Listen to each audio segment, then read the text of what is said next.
So here, students or we, the people, can create art directly using various materials and tools. So for example, a student in the pottery class molds clay into a vase, learning about form and balance. So in order for you to really understand what is engaging in creation, so ito po yung, it refers to hands-on. Yung halimbawa tayo, tapos tayo ay engage tayo sa mga arts or gumagamit tayo ng materials and tools, like what we are doing in art appreciation. Dun po, by that, we will, nai-engage po tayo in creation. And of course, through practice po, people or students can learn about the artistic elements. Halimbawa, paano ilagay si balance, ano yung tamang balance, ano yung mga rhythm, yung texture, and yung color. So, who can give me another example about engaging in creation? So, in addition, in engaging in creation, siya po ay katawan and kamay ang gumagalaw. So, kagaya ng example, halimbawa daw yung mga estudyante, meron silang pottery class. So, in that, yung pottery class, minumolds nila yung mga clay na ginagawang vase. So, sa vase na yun, ano ba ang ginagamit natin? We are using our body and our hands to create or to form a vase, pero hindi lang dapat mag-form. So, kailangan alam natin kasi may different form ng vase. Hindi lang siya straight, may mga oval, or may mga other design. And by that, in engaging creation, nalalaman natin ano ba yung mga balance na kailangan in molding a pot. So, who can give me another example? Yes, Miss Eliza. Sa clothing sa pananay. So, involved na ang kawin at saka ang body. So, sa nagamit ang kawin at body sa pag-cooperate ng sige maliit na process. Nagkakaroon siya ng output at balance na mangyayari kapag may nagsusulat ng mga dalawang sa mga sizes. Yes, Miss. Thank you, Miss Eliza. So, tama po. Sa ating subject na clothing, we are using our body and even our hands. So, by that po, mananahit tayo, tatapos si makina, and meron tayong mga design na prepare para mag-create ng isang fabric. So, dito po, na-engage din yung creation natin kasi pinagagana rin natin yung utak natin to know what is the ano yung recommended na kailangan na balance para dun sa art, ano yung type ng fabric sa ating pananahit. For example pa dyan, halimbawa sa dance, tayo sa PE, kapag tayo ay nag-choreo or even sa sabay ng pagbikas natin, di ba may mga actions doon. So tayo ay nagkakaroon ng choreo to form or to create a actions. Yun po ay engaging in creation pa din. Sino ba po may example? So, wala na. So, clear naman po ang engaging in creation. So, next is understanding different modalities. Artistic literacy involves multiple ways of understanding the word, the sound, and the visuals. Example, a music student learn to interpret sheet music by listening to the emotional tone of a melody. So, when we say understanding different modalities, ibig sabihin hindi lang isang modal ang ginagamit natin. Here po, nakakaroon, hindi siya limited lang sa isa. But it includes interpreting and connecting on the various modes such as the visual art, the music, the language, and even the movement. Dito naman po sa understanding different modalities, pinagagana rin naman po natin yung ating tenga, yung mga expression, yung mga pandama. Kung kanina, ang example ay nakakabuo ng choreo, dito naman may attachment na or may connections between the music and the dance. So, kung ikaw ay marunong gumawa ng choreo, dapat you know how to beat that choreo andun sa music. Kapag alam mo ang beat or nailapat mo yung choreo mo sa tamang beat ng music, ibig sabihin, nagkakaroon ka or na-understand mo yung different modalities. Kasi, pag alam mo yung choreo and kaya mong ilapat sa beat ng music, ibig sabihin, dalawa na siyang modalities na ginagamit. So, sino ba kung may example? So, again, hindi siya limited sa isa lang. Kung kanina sa engaging in creation, makikita natin na pwedeng isa lang, dito, napagsasama na natin siya. Pwede tayong gumamit ng mga music, the arts, and yung sa mga theater, gayon ay may mga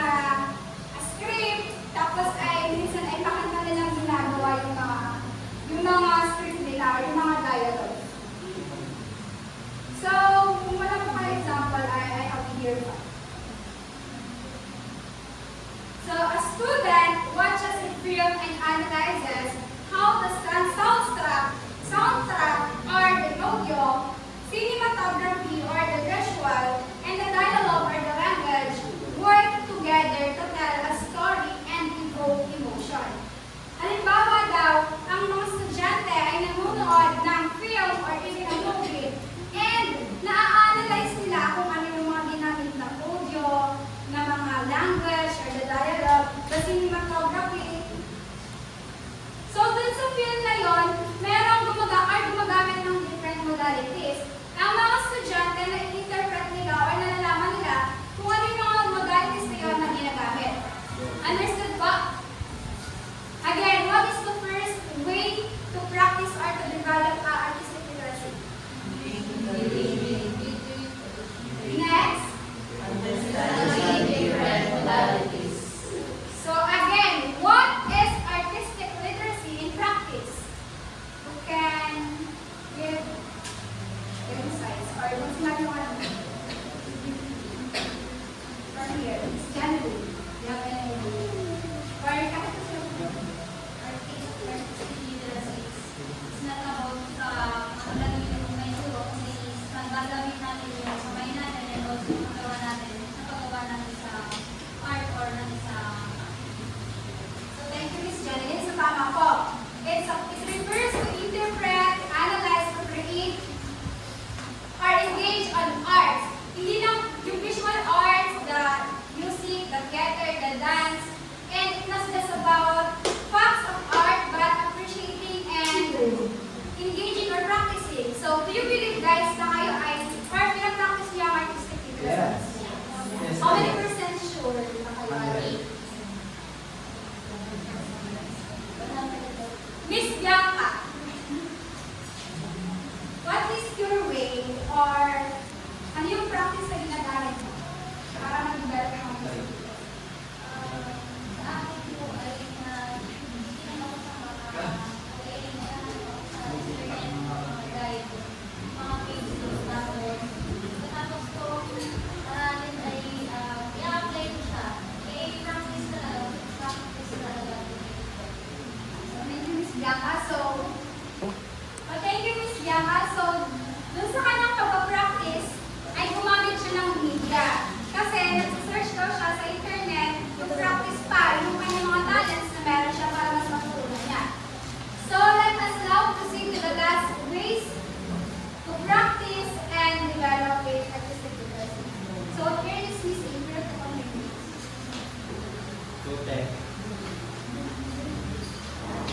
So after learn or discuss about the engaging information at understanding different modalities, so now we discuss about connecting to the world through art. So artistic literacy helps students explore social or environmental challenges.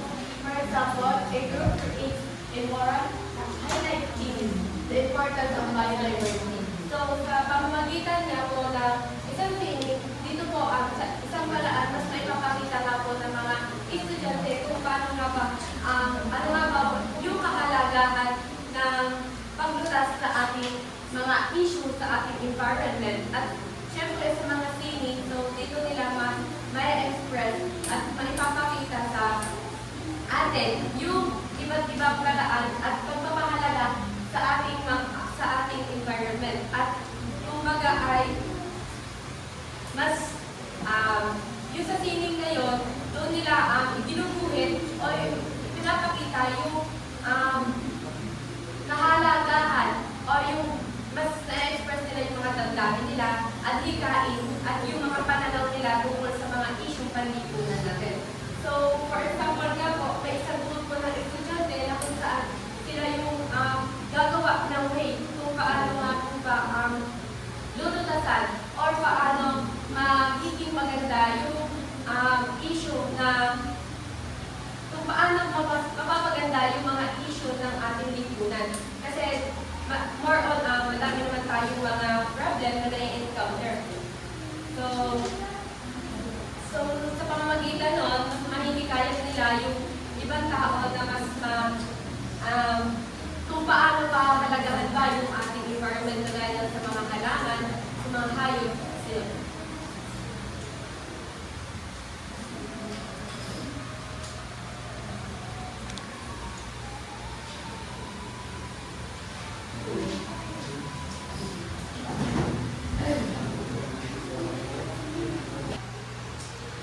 So artistic literacy is essential because it goes beyond traditional literacy. It helps students understand and give way complex ideas using creative work. Hindi lang paraan natin sa salita or pagsusulat natin, pwede natin ito yung way of ating artistic side. So there are different forms na pwede rin magamit. For example, there is interpretative dance, interpretative some things na students can use para ma-convey nila yung kanilang mga emotion. So sa artistic literacy, pinupush tayo na maging creative para ilabas natin sa sarili nating paraan yung mga bagay na gusto natin na ipahiwatig. So it also cultivates their imagination and thinks beyond conventional boundaries. So, ano ang inyong, so nakakita na po kayo ng isang painting sa isang art gallery? No? Yan. So, sa una niyong tingin sa art na pinapakita, for example, isang abstract art, sa una niyo ba tingin is na-understand niyo ba agad yung meaning ng art ngayon? No. So, even though binigay sa atin ng artist yung title ng kanyang ginawa, meron pa rin sa atin na pag-iisip kung paano niya na-connect yung kanyang ginawang art dun sa title. So, yun isang paraan po ng artistic na pagpapahiwatig ng ating idea. So, sa pamamagitan ng artistic literacy is pinapagalan natin ang utak natin para lalo mo palalimin yung mga possible na bagay na kung paano natin siya madaling may papahiwatig. So that is develop emotional resilience, persistence, and collaboration skills. So sa artistic creation is both trial and error, failure, and revision. So sa resilience nga, hindi naman siguro tayo gumagawa ng isang activity or isang art form, hindi tayo nagpapakahirap. So meron tayong mga problema na may encounter along the way. For example, kung panahon tayo ay first year, na tayo ay merong activity na kung saan sumasayaw, na kung saan hihirapan tayo na gawin yung mga moves or steps na kinakailangan din sa sayaw. So persistence naman, dito naman pumapasok yung sustained effort or attention to details. So, kaya kayo nito-practice para maging pulido yung inyong activity or performance na gusto nyo ipakita. Sa collaboration naman, so, meron tayong mga activity na kung saan pang isang tao lang at activity naman na kailangan natin ng kapartner. So, artistic literacy is pinopromote niya yung mga ganitong bagay. Yun lang. So, ayun, good morning again, Titile. So, ngayon, i-discuss naman po natin yung artistic literacy in school. First, teaching art holistically.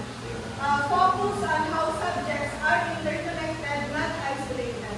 So, dito po papasok yung hindi limited, as a teacher, hindi limited yung ating ibibigay na knowledge sa ating students. Kumbaga, like for example, may isa tayong subject na tinuturo or may isa tayong focus na subject like English. Sa halip na ituturo natin yung subject na yun na kumbaga ay reading and writing lamang, dito mapasok yung artistic literacy. Kumbaga, yung artistic literacy, mas pwede ka mag-integrate pa ng other subjects like, yun nga, yung sa arts. Ano ba po yung mga example na kung saan si teacher ay nagtuturo ng isang subject at hindi lang siya nakapokus sa subject na yun today para mas maging, mas makatanggap yung students ng broader information or knowledge. Ano po kaya yung ginagawa ng teacher para mas maging broader pa yung knowledge ng mga bata? Q&A. Ayan, nasa artistic literacy in school. Thank you, Lawrence and Jake. Yun, like for example, sa arts, ang arts po ay doon papasok si role playing, short script, yung mga short video, painting. Dito nga po, naka-example, a history class incorporates painting to illustrate historical events, making the lessons more engaging and relatable. Like, halimbawa po yung mga topic about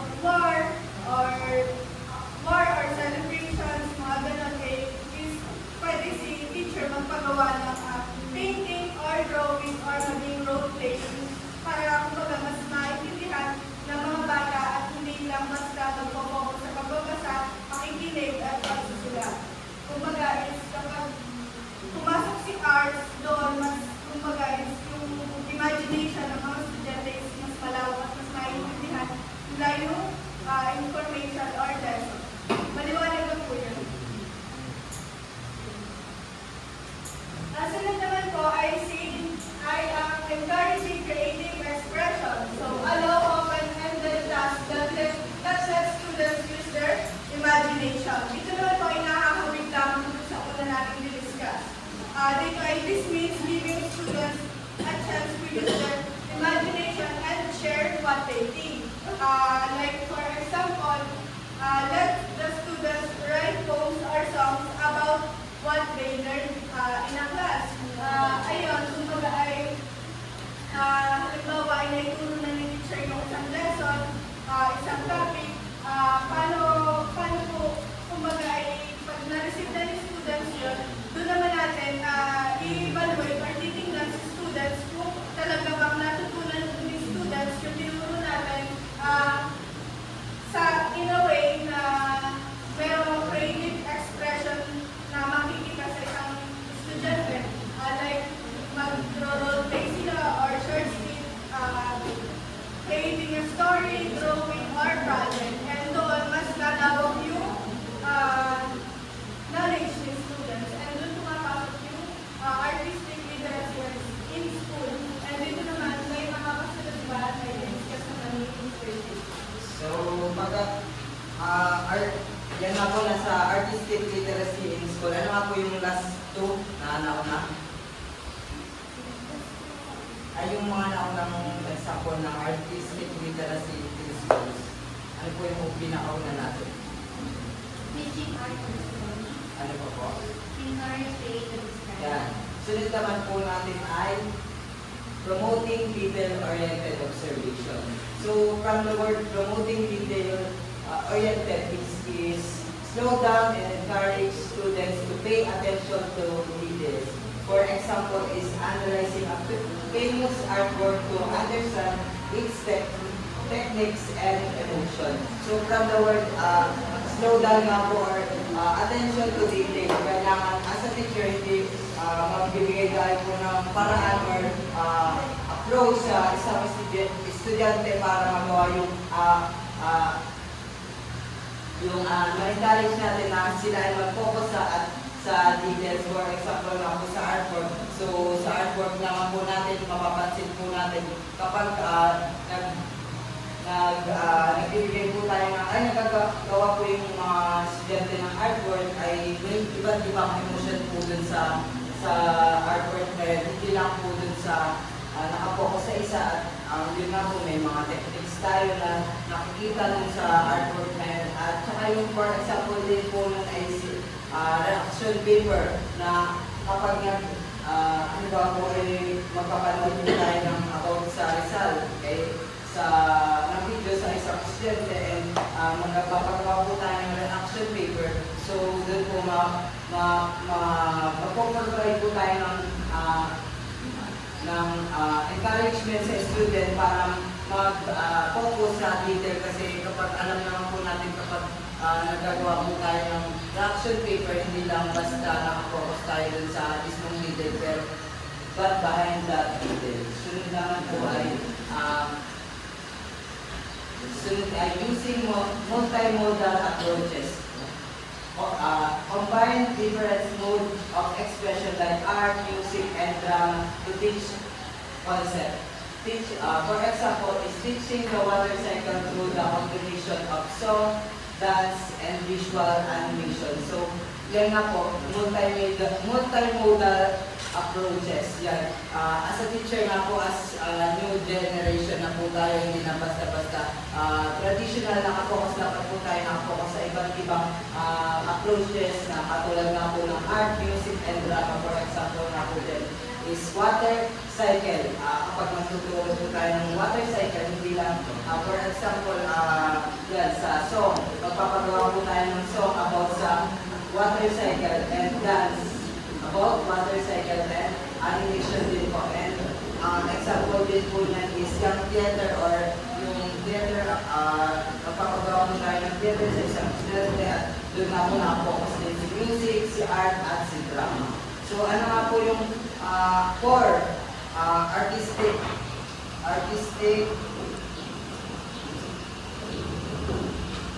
literacy in school. Kung kayo design. Yan na po ang muna po natin ay teaching art holistic, encouraging creative expression, and promoting detail-oriented observation and using multimodal approaches. Now we will proceed to the next topic po. Now let's talk about the characterizing artistically individual. Artistically creative individuals is those individuals who possess deep understanding and appreciation in art in various forms. So firstly, we'll talk about the communicate ideas through art.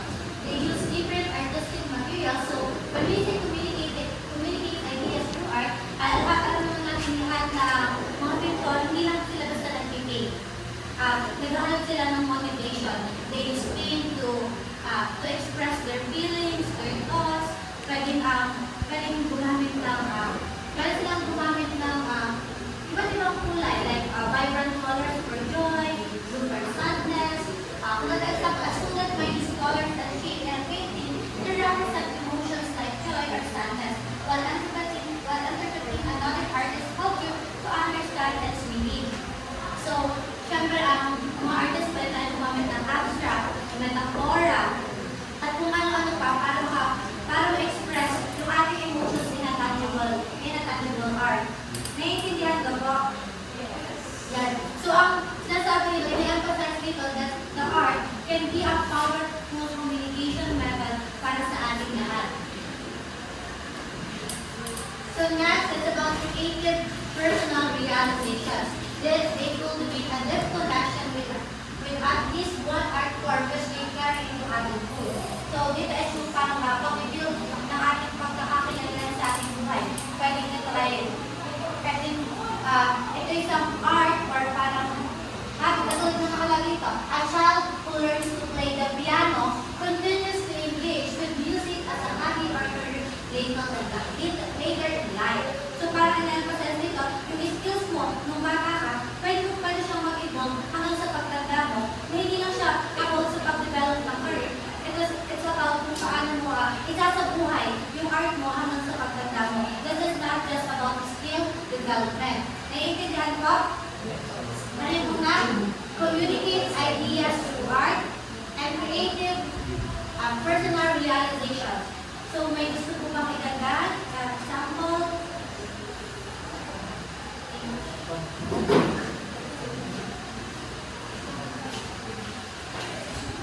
Next, connection with culture and history. They connected diverse works and relevance of our art, exploring cultural and historical context. Example, student analyzing traditional ritual, dances, lyrics about customs and values embedded in those movements. So, art isn't just about beauty, it's a reflection of culture and history of its creators. Traditional Filipino dances, for example, tell stories, reveal values, and preserve history. By studying art, we gain insight into the past and the culture that shaped it. We apply it in all forms like paintings, music, and even architecture. They offer clues about societies and experiences. And this all finds meaning and joy in art. They experience inspiration, peace, intellectual stimulation, and deeper meaning through the arts. Example, attending together, they might inspire them to write their own dramatic scripts. So beyond understanding history and culture, art touches our hearts and life. They inspire us, bring peace, and encourage us with reflection. Arts offers a deeper understanding and personal fulfillment. It's a source of joy and inspiration and enriching our lives in countless ways. That's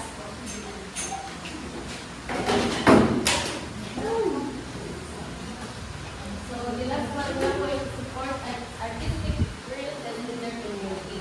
So they actively seek out and promote the arts within their surroundings. For example, volunteering to help organize a community art exhibit or join local cultural festivals. So for supporting the express community nga po means looking for engaging with the promote the arts and surroundings. So sa pamamagitan nga po ng aming participate, mas mapopromote po natin yung ating mga activities na ating nagagawa at mas madami po tao ang ma-engage at makakakita ng ating mga art activities sa atin, lalo na sa ating barangay.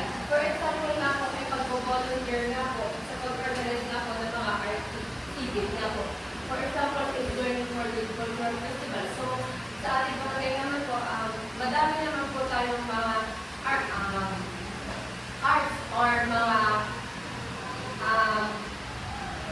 art or yung mga gawain na mas madaming tao yung mas naiintindihan nyo na makijoin at mas maintindihan po nila yung kahalagahan na po ng ating sining sa ating kultura. So sa nga po, bilang pag-volunteer nga po sa ating community, mas malaking impact po ito sa atin kasi mas mabibigyan po natin ng kahalagahan ang ating mga ginawang mga art activities na madaming tao ang makaka-appreciate. So that's all po in conclusion. Again, I hope na clear and naintindihan naman ng lahat ang artistic literacy in practice, why artistic literacy importance or matters, what are the artistic literacy